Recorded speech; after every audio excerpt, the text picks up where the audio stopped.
if you look at it scientifically, like what is faith and what is belief and where do they come from and are they a choice, right? I'm like, there's not really evidence that these things are a choice you make, right? That it is something that happens to you. And you can put yourself in circumstances that make that happening to you more likely.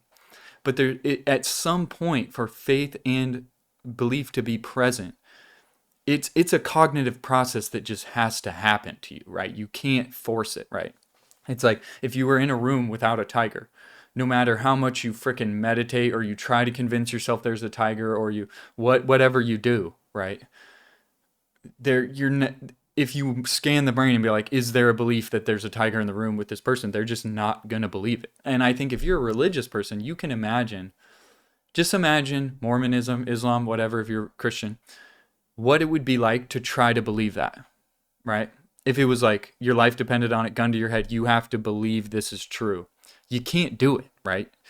It has to happen to you to a certain degree. And so, interestingly, with faith, it's like this. It's a mix of like empirical evidence, your experience, culture, emotion, right? There's an emotional component in the way all these things interact come together to manifest what we would call faith, right?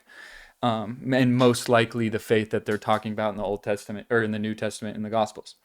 And the problem with those things is that emotion, culture moves, emotion moves, empirical evidence moves. All these things are moving.